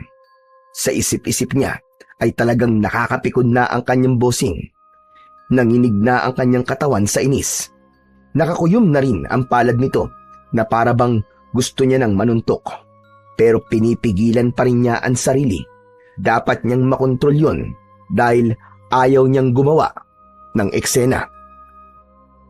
Habang nagsisigawan ng mga tao dahil sa kakaibang palabas na ginagawa ni Makoy, ay aliw na aliw din ang bata dahil hindi rin siya makapaniwala sa mga nangyayari. Hala, kakaiba talaga ang trumpo ni Lolo Carrido. Ang astig, ang husay. May sarili nga siyang buhay, kusang gumagalaw, kusang nagpapakita ng kakaiba sa mga tao. Ang angas ng trumpo ko! Samantala, mula sa mga nanonood kung saan naroon si Lolo Carrido at abot-abot ang kaba na nararamdaman dahil maling-mali ang ginawa ng kanyang apo. Hindi niya dapat pinangasang pakialaman ang trumpong matagal na panahon na niyang itinago. Gustong lumapit ng matandang lalaki sa entablado para pigilan ng apo sa ginagawa at kunin na rin ang trumpo. Kaya lamang ayaw niyang pag-initan ng mga tao na nasisiyahan at nag-e-enjoy sa nangyayaring palabas. Isa pa, masisira din ang naturang paligsahan kapag nakialam siya. Kaya lang, maya-maya pa, ay nakaramdam ang mga tao ng tila kakaibang ugong at ingay. Ingay yun, papalapit sa pinagdarausan ng paligsahan. Maya-maya pa ay lumitaw galing sa iba't ibang direksyon ang mga kakaibang uri ng maligno. Naroon din ang mga uri ng aswang na umatake sa mga taong nagkakatipon sa lugar ng paligsahan. Hindi magkamayaw sa sigawan ang mga tao na inatake ng iba't ibang uri ng kampon ng kasamaan. Dahil sa pangyayaring yon, ay isang bagay lamang ang agad na pumasok sa isipan ni Lolo Carrido. Kailangan niyang puntahan ng kanyang apong si Makoy upang ilayo at iligtas. Kaya naging mabilis ang pagkilos ng matandang lalaki. Halos banggain ng mga taong nakaharang sa kanya. Marating lang kagad ang entablado kung saan naroon ang kanyang apo. Alam niya ang dahilan ng biglang pagdating ng mga iba't ibang kampon ng kadiliman. Kanya-kanya naman ng hanap ng kahit na anong sandata ang mga taong naroon upang harapin ng mga aswang at maligno na umaatake. Sa isang bahagi ng entablado na kinaroroonan ni Leopoldo, walang nakakapansin sa kanya na kampante siyang nanonood sa kaguluhang nangyayari. Kasiyahan ang hatid nun sa kanya, subalit hindi siya maaaring magtagal doon, kaya biglang nagbago ang anyo nito at naging isang itim na ibon at lumipad papalayo. Naiwan naman doon si Pipoy na nakikipagpambuno sa mga dumating na aswang. Wala siyang kaalam-alam na wala na ang kanyang amo. Nang makalapit naman sa may entablado si Lolo Carrido, ay nagmamadaling tinawag ang apo na agad naman siyang narinig. Makoy! Dito! Halika, bilisan mo! Lolo Carrido! May halong kaba at takot na nakita pala siya ng kanyang lolo sa ginawang palabas. Pero dahil sa nangyayaring kaguluhan, ay halos lundagin na ng bata ang entablado upang sumama sa kanyang lolo. Nagmamadaling hinawakan ng matanda ang braso ng apo at humanap ng madadaanan upang makalayo sila sa entablado. Dito tayo dumaan, Makoy. Bilisan mo! Opo, Lolo! Nagmamadali ang maglolo na tumakbong papalayo. Kailangan nilang makatakas sa lugar na yon at maiwasan ang mga nilalang na nanggugulo at handang pumatay sa mga tao. Nang nakakalayo na ang maglolo, ay naramdaman nilang may nakasunod sa kanila. Kaya saglit na huminto ang mga ito upang alamin kung ano yon. Sa paglingon nila ay isang sigbin na alaga ng aswang ang nakasunod sa kanila. Huminto rin ang sigbin nang huminto sila sa pagtakbo. Umaatungal at nakabuka ang malaking bibig nito habang ang malagkit na laway ay patuloy sa pagtulo. Lolo! Anong hayop po yan? Parang ulol na aso, pero mas nakakatakot. Sigbin ang tawag dyan na po. Ang alagang aso ng aswang. Ano pong gagawin natin? Susugurin niya po tayo. Ang trumpo akin na. Ibigay mo sa akin. Alam ko na pinakialaman mo ang nakatago kong trumpo. Wala nang naging tanong pa si Makoy. Kinuha niya sa belt bag na nakasabit sa kanyang bewang ang trumpo at ibinigay yon sa kanyang lolo Carido. Agad naman yung kinuha ng matanda. Iniikot ang tali sa trumpo at inihagis yon malapit sa sigbin na nakaambang sumugod sa kanila. Mabilis na umikot ang trumpong inihagis ng matandang lalaki.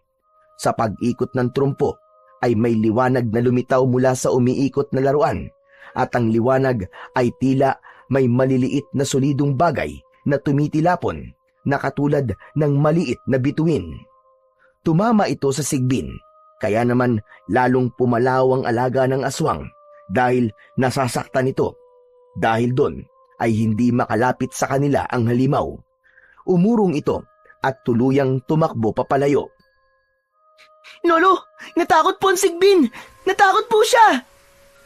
Hindi niya kaya ang inilalabas na liwanag ng trumpo. Kung magtatagal pa siya, maaari siyang mamatay. Lumapit si Lolo Carido sa umiikot pang trumpo. Subalit wala na ang liwanag nito. Idinikit ng matanda ang kamay sa trumpo at nagawa niyang palipatin ito sa palad niya habang umiikot. Nang nasa palad na, ay saka itinikom ang kamay para huminto ang trumpo sa pag-ikot. Wow! Ang galing niyo po, Lolo Carido! Halika, umuwi na tayo, Makoy. Dahil meron tayong dapat pag-usapan. May dapat ka ring ipaliwanag sa akin. Napalunok na lamang si Makoy. May diin ang pagkakabitiw ng salita ng kanyang lolo, kaya ramdam niyang may sama ito ng loob sa kanya. Dahil yun sa pagsisinungaling niya at pakikialam sa mga gamit na hindi nagpaalam. Lalo na ang pagkuha sa itinatagong trumpo. Nang makarating na sa kanilang bahay ang maglolo, ay tahimik lang si Makoy. Nakikiramdam sa kanyang lolo hanggang sa binasag na ni Lolo Carido ang katahimikan sa pagitan nila. Anong kalokohan ang ginawa mo, Makoy? Pinagbawalan na kita maglaro ng trumpo, di ba? Tapos wala pala akong kamalay-malay na patuloy ka pa rin sa paglalaro. At nagawa mo pang sumali sa kompetisyon na yon. Sorry po, Lolo. Gusto ko lang po talaga ang paglalaro ng trumpo eh. Saka masaya po ako kapag nakapagtrumpo. Kaya pasensya na po kayo sa akin kung naging matigas po ang ulo ko at di ko po kayo sinunod. Hindi lang yon. Kundi nagawa mo pang pakialaman ang mga lumang gamit na nasa ilalim ng aking kama. Kinuha mo pa ang lumang trumpo na naroon. Sobra na tong ginawa mo. Eh kasi po, Lolo, naisip ko po na yun ang gagamitin ko po sa contest. Kasi po maganda po ang pagkakagawa eh.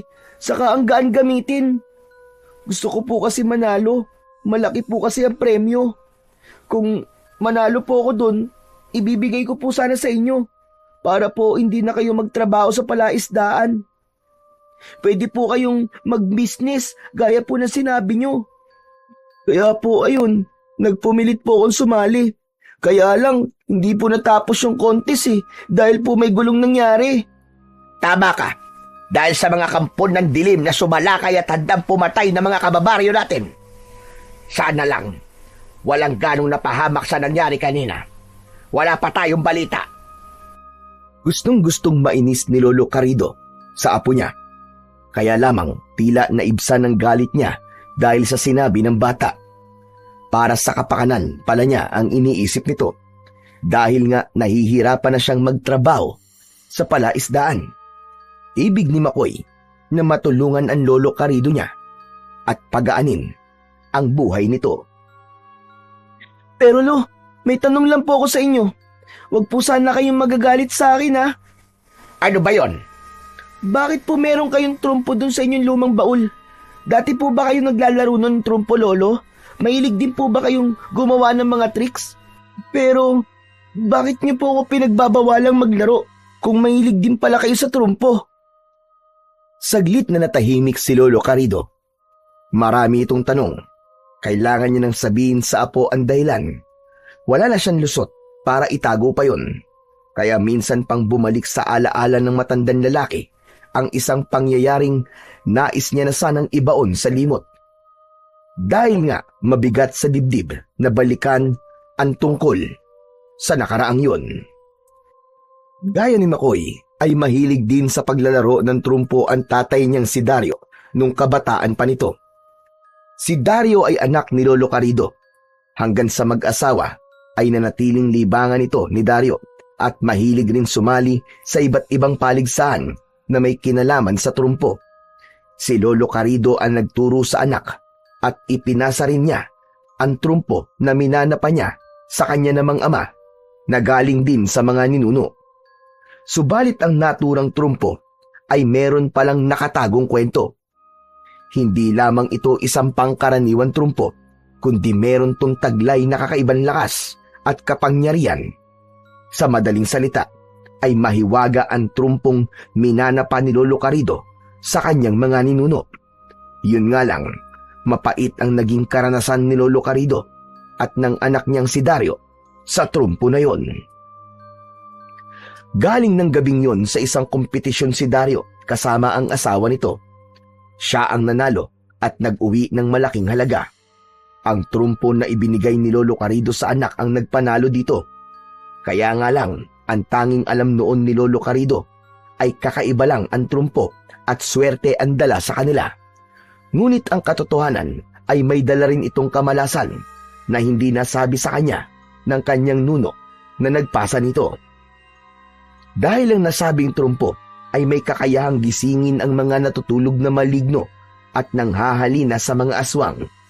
Sila man ay nais makuha ang trumpo dahil sa pambihira nitong kakayahan na magpapalakas sa kanila. Huli na nang malaman yon ni Lolo Carrido. Kaya dahil sa pag-iingat ni Dario sa trumpo ay nanganib ang buhay nito. Napatay ito ng isang malakas na aswang na siyang nagka-interes sa trumpo.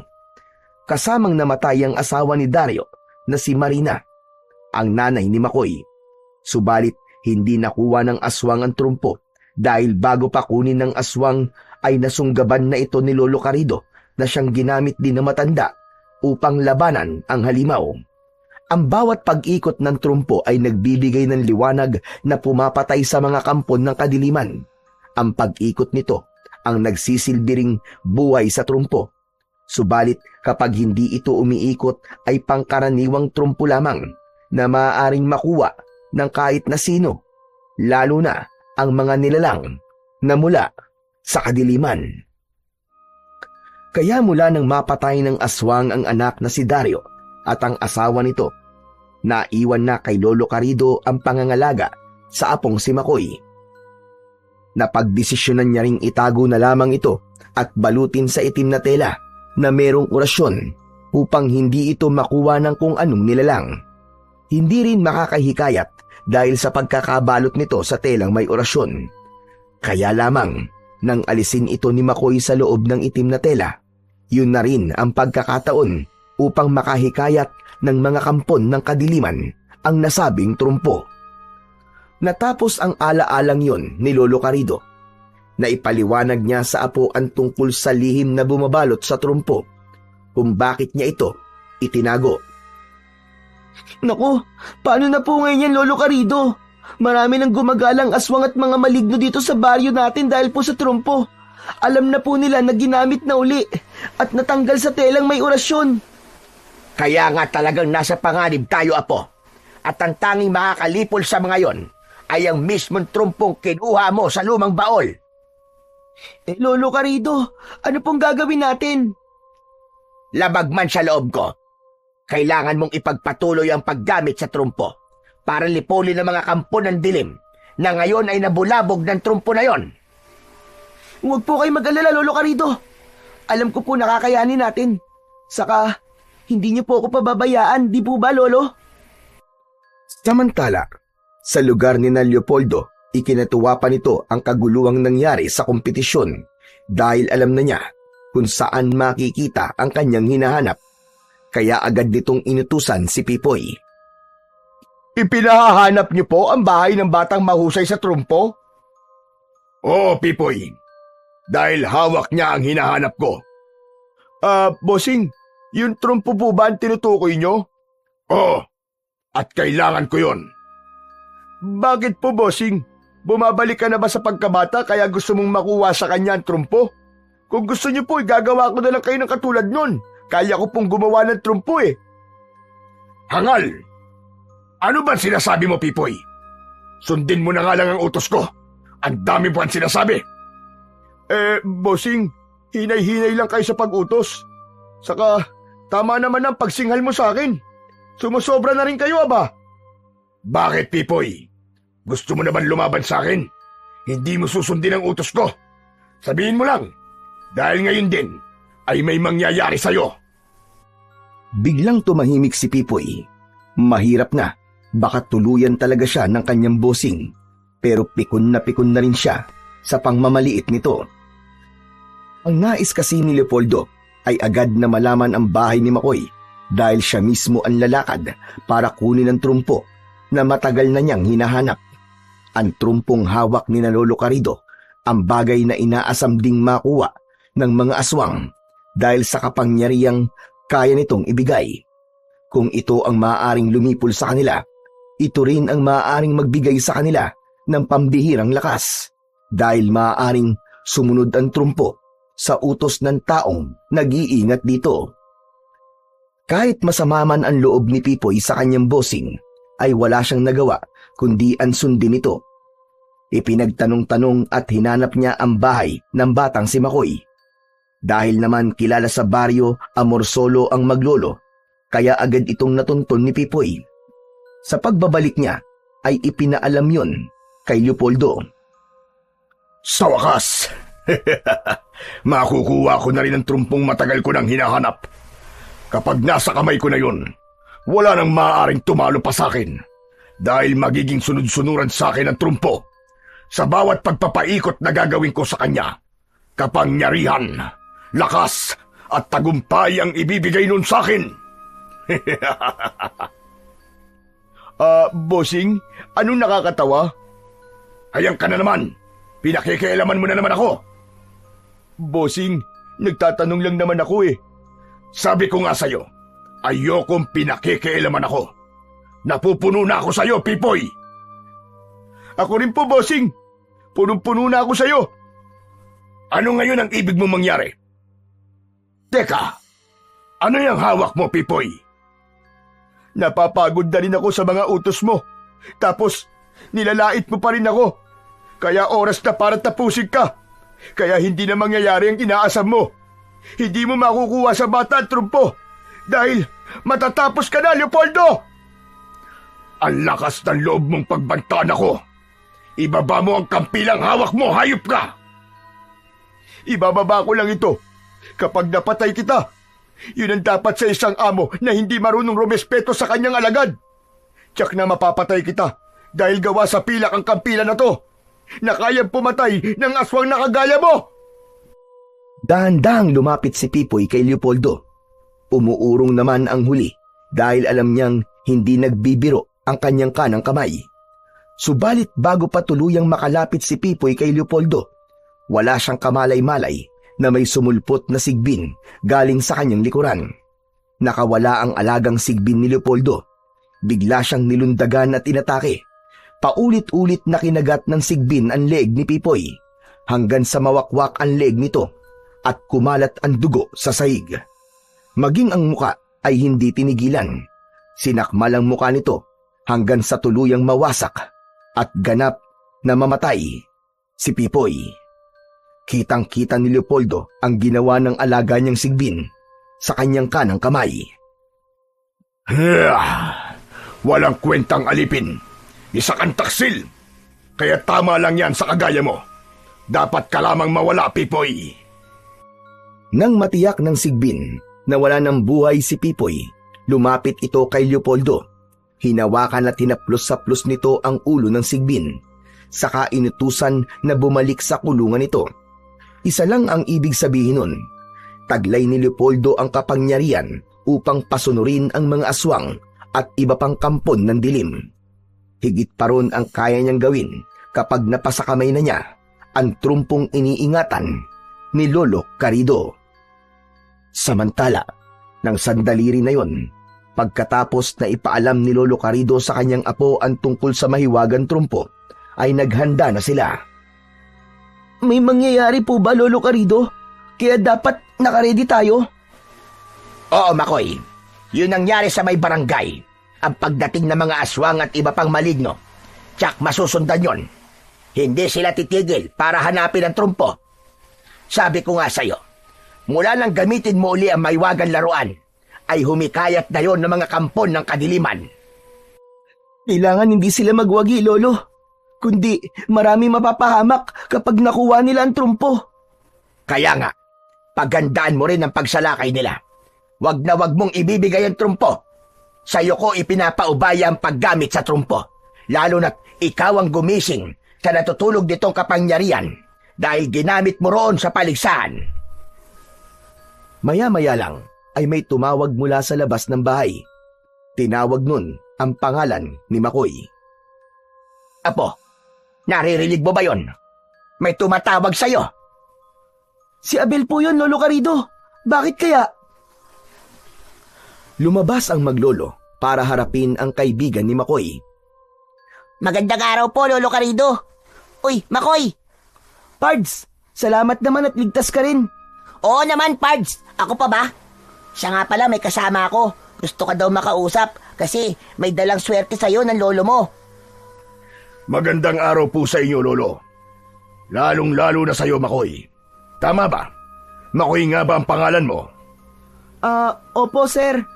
Teka po, parang nakita ko na po kayo ah. Teka, saan nga ba? Sa contest, tama.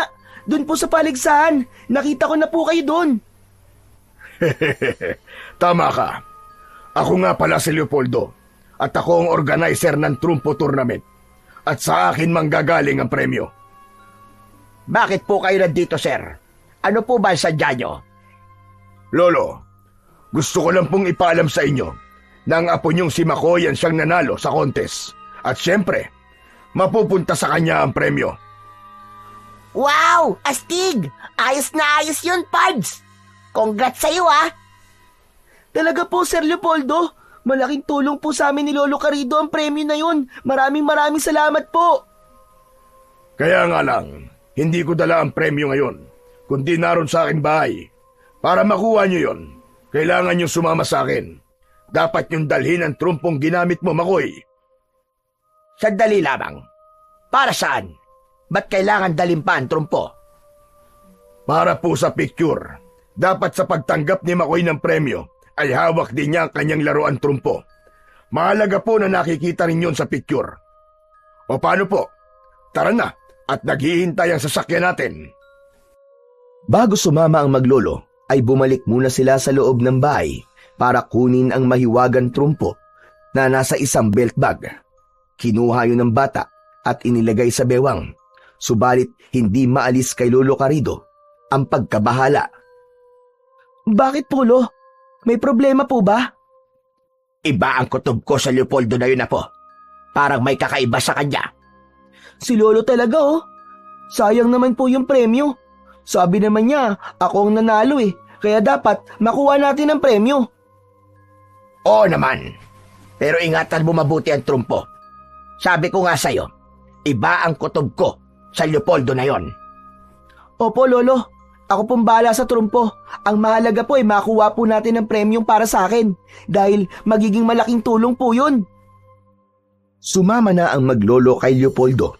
Sumakay na sila sa isang itim na kotse na si Leopoldo ang nagmamaneho. Wala na ang alalay niyang si Pipoy dahil tinapos niya na ang pagiging pakialamero nito. Habang tumatakbo ang kotse, ay dumaan ito sa liblib at may matataas na kahoy. Nakikiramdam ang maglolo habang nasa loob ng sasakyan. Hanggang sa biglang huminto ang sinasakyan nila. Sir Leopoldo, ano po nangyari? Bakit po kayo huminto? Nagkaroon ng problema ang makina. Malayo pa po ba tayo? Malapit na sana eh. Kaya lamang nagkaroon ng aberya. Sandali lang. Titignan ko lang ang makina. Subalit hindi bumaba si Leopoldo. Tahimik lang itong nakatingin sa labas ng kotse. Akala ko ba kailangan mong tignan ang makina? Bababa rin ba kami? Bago pa yun sagutin ni Leopoldo, ay bigla nang nagbago ang anyo nito. Naging isang aswang, isang mapanganib na halimaw. Matalim ang mga mata, lumaki at nagkaroon ng tulis ang mga tenga, at napuno ng matatalas na ngipin ang bibig nito. Wala na kayong kawala ngayon. Akin ang trumpo. Ibigay niyo sa akin yan. Mabilis ang naging kilos ni Makoy. Agad niyang nabuksan ang kotse. Subalit naiwan sa loob si Lolo Carido. Nakulong sa loob ng kotse si Lolo Carido. Baka patayin siya ni Leopoldo na naging isang aswang. Kailangan mabuksan ko ang kotse. Hala, hindi ko mabuksan ang kotse. Nakalak na. Natataranta na si Makoy dahil alam niyang nasa panganib ang buhay ng kanyang Lolo Carido. Agad niyang naisip ang dala niyang trumpo na nasa kanyang dalang belt bag. Kinuha yun ni Makoy. Inikot niya ang tali sa trumpo at ibinato yun sa unahang bintana ng kotse. Nabasag ang salamin nun at ang trumpo ay bumagsak sa front hood ng kotse at umiikot yun. Naglabas ng kakaibang liwanag ang trumpo at sumilaw yun sa aswang na nasa loob ng kotse. Nagalit at nagwala ang aswang dahil hindi niya kaya ang liwanag na inilalabas ng trumpo. Kaya napilitan itong lumabas ng kotse. Pilit nitong inaabot ang umiikot na trumpo. Kaya lamang tuwing pagtatangkaan niya itong hawakan ay tila napapaso siya sa liwanag. Hindi ko magawang hawakan ng trumpo. Paano ko ito makukuha? Sige, may wagan trumpo. Magpatuloy ka na sa pag-ikot para matapos na ang kasamaan ng halimaw na yan. Samantala, nagpumilit namang makalabas ng kotse si Lolo Carido nang mawala sa kanya ang atensyon ng aswang dahil sa liwanag na nagmumula sa trumpong umiikot. Agad siyang nilapitan ni Makoy upang tulungang makalabas ng kotse ang kanyang lolo. Habang umiikot ang trumpo, ay iba't ibang ingay ang naririnig sa paligid ng lugar na kinaroroonan ni Makoy. Hindi sila makapaniwala nang igala niya ang kanyang paningin. Maging si Lolo Carido ay gulat na gulat din dahil napapaligiran sila ng iba't ibang uri ng kampon ng kadiliman. Nahikayat ng umiikot na trumpo ang mga nilalang mula sa kadiliman na namamahay sa paligid ng lugar na kanilang kinaroroonan. Maging ang mga aswang na kapanalig ni Leopoldo ay naroon na rin. Hindi ito maaari. Napakaraming mga kauri ko nandito. Bukod pa sa iba pang maligno. Sila man ay nagkaka-interes na makuha ang mahiwagang trumpo. Hindi pwede yun. Sa akin lamang dapat mapunta ang mahiwagang laruan. Sa akin lang! Dahil alam ni Leopoldo na malakas siya, dahil bunga siya ng dalawang uri ng aswang, ang aswang asbo at aswang hanagob, kaya hinarap niya ang mga aswang na naroon. Alam ko ang pakay nyo, pero huwag niyong subukan, dahil para sa akin lang ang mahiwagang trumpo. Para sa akin lang! Biglang sinalakay ng aswang na si Leopoldo ang mga kauri niyang kampon ng kadiliman. Subalit hindi nagpatalo ang mga aswang na kanyang inatake. Patuloy naman sa pag-ikot ang mahiwagang trumpo at ang liwanag ay sumisilaw sa mga nilalang ng kadiliman na naroon. Pinupukol nila yon upang huminto sa pag-ikot. Dahil sa paghinto nun ay matitigil din ang paglabas ng kakaibang liwanag. Nang mga sandaling yon ay nasa isang tabi lang ang maglolo na nakatingin sa mga nangyayari. Noon lamang sila nakakita ng ganung uri ng mga nilalang. Sila ang mga nag-aaway at nagbabangayan para sa mahiwagang trumpo. Lolo, ano pong gagawin natin? Lahat po sila ay gustong makuha ang trumpo. Oo, Apo, dahil sa pambihirang lakas at katangian na taglay ng trumpo na kanilang mapapakinabangan. Lolo, tignan niyo po. Bumabagal na po ang trumpo sa pag-ikot. Agapan mo, Apo. Kapag ganap ng bumagal ang trumpo, kunin mo agad at muli mong itali ang lubid para paikutin yon. Hanggang umiikot ang trumpo, ay hindi nila makukuha yon dahil ang liwanag ay sisilaw sa kanila. Opo, Lolo. Nang ganap ng bumagal ang pag-ikot ng trumpo, ay agad itong sinunggaban ni Makoy. Mabilis niyang itinali sa trumpo ang tali nito upang paikutin. Gaya ng dapat mangyari, mas naging mabilis ang pag-ikot nito dahil tila nagkakaroon ng sariling buhay ang trumpo kapag ito ay mabilis na umiikot. Kaya lumulutang ito sa ere. Lolo, tingnan niyo po. May sariling galaw po ang trumpo. Dahil alam niyang may masasamang nilalang na narito, kaya kusa itong gumagalaw sa kilos na gusto niya. Bumilis ng bumilis ang pag-ikot ng trumpo habang ito'y nasa ere. Naglalabas din yun ng liwanag. Nasisilaw ang mga aswang at iba pang maligno, subalit hindi sila umaalis sa kanilang kinaroroonan. Nagpatuloy sa pag-ikot ang trumpo. Lalo pang bumilis ito na halos hindi na makita. Kasabay ng mabilis na pag-ikot ng trumpo ay biglang tumatama sa mga kampon ng kadiliman. Napasigaw ang mga ito. Inisa-isa nito ang mga halimaw. Hindi kayang umiwas ang mga ito dahil sa bilis ng pag-ikot at biglang pagtama sa kanila. Lolo, natataranta na po ang mga aswang at maligno sa ginagawa po ng trumpo. Alam kong may iba pa siyang gagawin na po. Yun ang aabangan natin. Hindi nga tumigil sa pag-ikot ang trumpo. Lalo pa itong bumilis at ang mabilis na pag-ikot ay lumikha ng hangin na gaya ng sa ipo-ipo. Malakas ang umiikot na hangin at isa-isang tinatangay ang mga kampon ng kadiliman na naroon, kasama si Leopoldo. Hanggang ang mga nilalang ng dilim ay sama-samang umiikot at sumasabay sa pag-ikot ng trumpo. Isang malakas na ipo-ipo ang nilika ng mahiwagang laruan. Ang malakas na hangin na patuloy sa pag-ikot ay umangat pa itaas kasama ang mga nilalang ng dilim. Nagmistulang malapad na ipo-ipo yon na nasa loob ng umiikot na hangin ang mga masasamang nilalang. Iniangat ng malakas na hangin ang mga halimaw. Dinala yon ng ipo-ipo sa karagatan at doon ay nilunod ang mga ito. Kaya yun na rin ang naging katapusan ng mga kampon ng kadiliman. Hindi makapaniwala ang maglolo sa kanilang nasaksihan. Buong akala nila ay kasama ng ipo-ipo ang trumpo, subalit nang mapatingin sila sa lupa, ay naroon ang mahiwagang trumpo. Naiwan ito. Lolo, tingnan nyo! Hindi kasama sa ipo-ipo yung trumpo! Akala ko iniwan na niya tayo. Kayo po nag-iingat sa trumpo, Lolo. Kayo po nagmamay-ari, kaya hindi niya po tayo iiwan. Tama ka, Apo. Para din siyang tao. Nasa atin ang kanyang katapatan. Dinampot ni Makoy ang trumpo. Ibinalik yon sa belt bag na nasa kanyang bewang. Lolo, ligtas na po tayo. Wala na po ang mga aswang at maligno. Kaya kailangan ko nang itago uli ang trumpo, Apo, para wala na rin makakahikayat pa sa masasamang nilalang. Hindi na rin malalagay pa sa peligro ang buhay natin at ang buong baryo. Opo, Lolo. Pero, Lolo, payag na po ba kayong maglaro ko ng trumpo? Yung gawa po ng tito ni Abel? Oo naman, Apo. dahil tuluyan ko na rin natanggap ang lahat. Alam kong hindi matutulad ng kapalaran mo sa naging kapalaran ng tatay mo. Pero ayokong pakikialaman mo ulit ito, ha? Paano po kung biglang magkaroon uli ng mga aswang?